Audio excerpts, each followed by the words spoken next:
You know, sometimes we get folks that stop by and they like to watch us work. As a matter of fact, today we had 3 young bucks show up just to see what we were doing.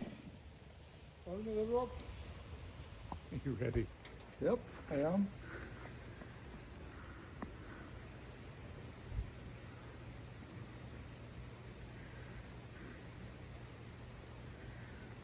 I still don't think we had to make the pieces too big. No, you do the one that big there. The rope is plenty strong, but the tie-in up there I don't think is that great. So we're out finishing up that job that I did 6 episodes on, so I guess this is episode number 7. I wasn't too worried about this. The weight of the tree was taken off, and we got to a point where we were pretty confident, but we did have some difficulties, and this wood proved to be much heavier than I anticipated. Matter of fact, one piece of firewood, 18 inches long, is probably 200 pounds. Now, I couldn't muscle this stuff around easily at all. So because we had the rope in such a distant location, tied off to that tree way up there in the back, we had quite a swing from this point all the way down to the A-frame.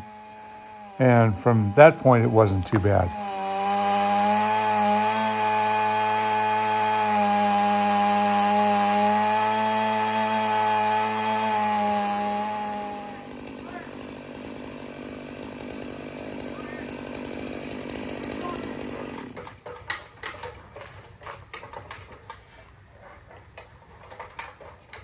And this wood is incredibly heavy. Now note the tie location, and if this piece of wood goes straight down, it's going to hang up on the trunk and possibly take out the ladder. So he realizes that, and he's pushing it to get it to slide off.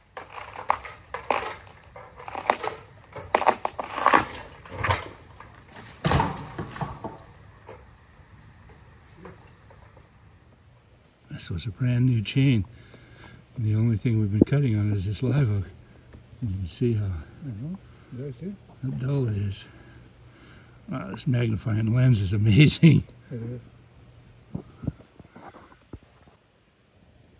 The tip is such an important part of it.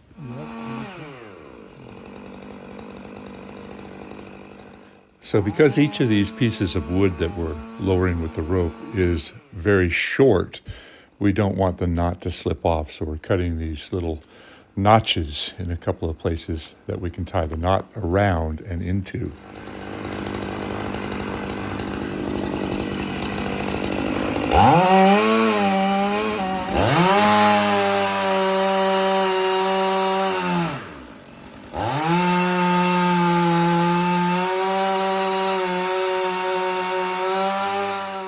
Now at this point, maybe you're asking yourself, why don't we just cut all the way through and let it swing? Well, there's a couple of reasons for that. One is to maintain control of this piece and get it to rotate rather than just sliding. If we just cut all the way through, the chance of it catching the saw is much greater, as well as you don't have the same kind of control. So we're leaving a small piece of the backwood in the direction that we want it to move.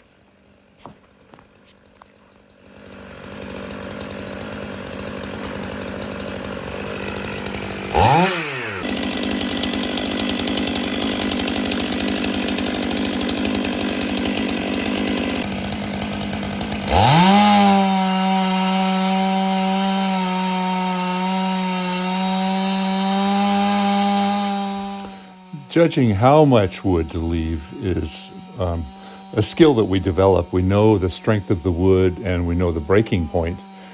If we just keep cutting and cutting, it's the piece of wood is going to slip down onto the bar, and you don't really know exactly where it's going to go. But if you leave that last little bit of wood, it's easy to extract the saw, turn it off or let it hang down, and then make a controlled movement with the piece of wood. You can give it a little bit of a push. But if you leave too much wood, then you've got to get the saw out and get going again. It happens.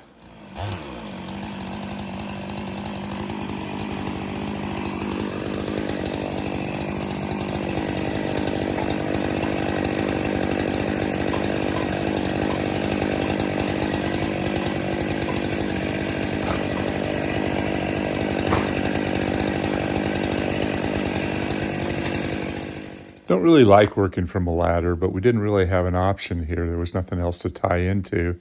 We did tie the ladder to the tree, so we had something to stabilize our work surface. Jorge's also tied to the log himself, so he can lean back on the cuts.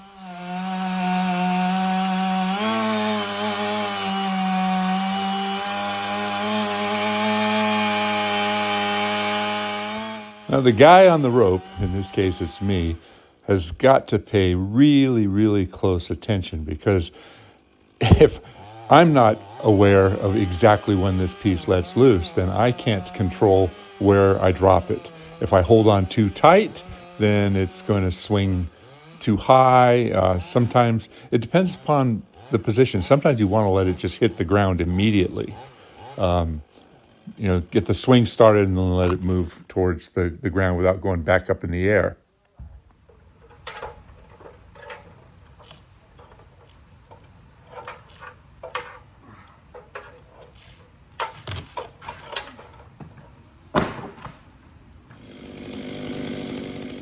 Now, also bear in mind that we are working dangerously close to a beehive in that bay tree back there. And the last thing I want to do is have one of these pieces of wood slam into the bay tree and piss off those bees while we're working. Well, now I wasn't sure whether or not the A-frame was completely supporting this trunk at this point, but I wanted to make sure that if I knocked the A-frame out, it wouldn't hit the deck. Look at that, 3 deer back in there. They weren't afraid of us at all. So anyway, I wanted to get this last little piece off, and it worked out just fine. Missed the hive. So now I'm at the point where I'm ready to take the A-frame down, because if it does come all the way down, it's short enough where it will not impact the deck. That's our little lowering device there. Look at that.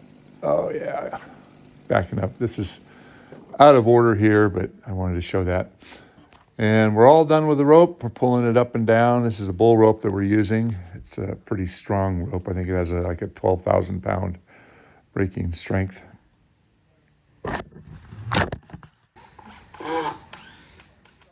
So I'm at a point where I'm ready to disassemble the A-frame.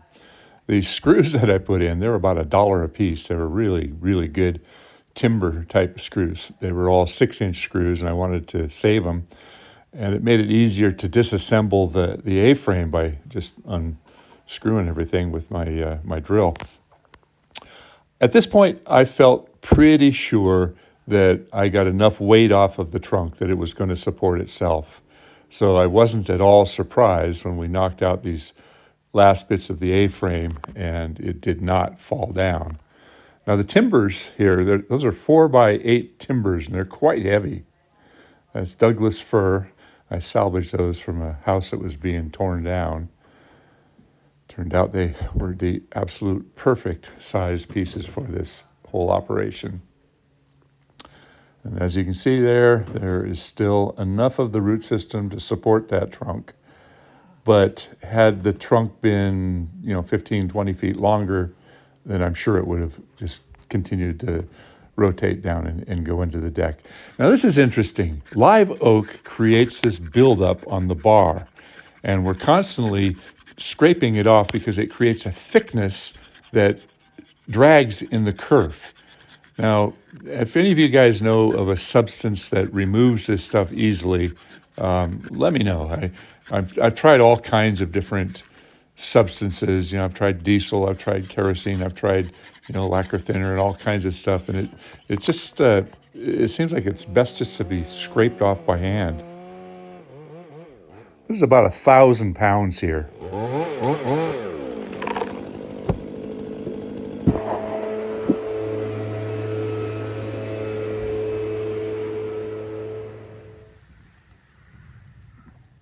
Urban trees often have metal in them. There's a piece of metal there, just missed it.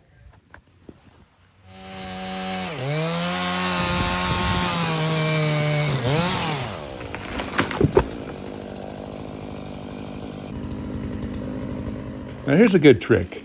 we cut this. I cut it into about 4 or 5 pieces. And individually, these pieces of firewood are really, really hard to move. So I placed that other piece of firewood underneath it so that when it dropped, they split into 4 pieces and rolled away.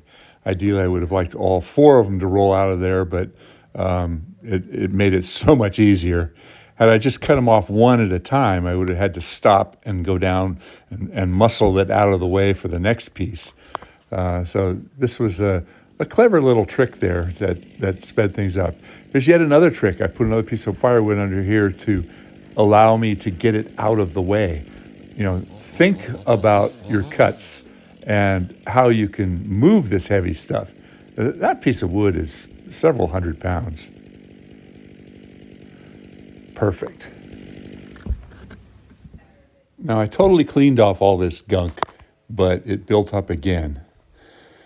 Okay, here we are, end of the job. Lots and lots of rounds that the homeowner is going to have to deal with. I've contacted another friend of mine who likes to split wood, and he's going to come in here and do the rest of the job for these folks. Mountains and mountains and mountains of wood. And unfortunately, I was trying to cut some of these in half, and I hit something in there. Oh, it just totaled my brand new chain. I had sharpened the chain a couple of times just to keep going, but $65 chain, boom, it's gone. There's those bees. I want you to take a look at the chain after I hit that piece of metal, the close-ups. Yeah, I can sharpen it, but I'm going to put it on a mechanical machine sharpener to bring this one down.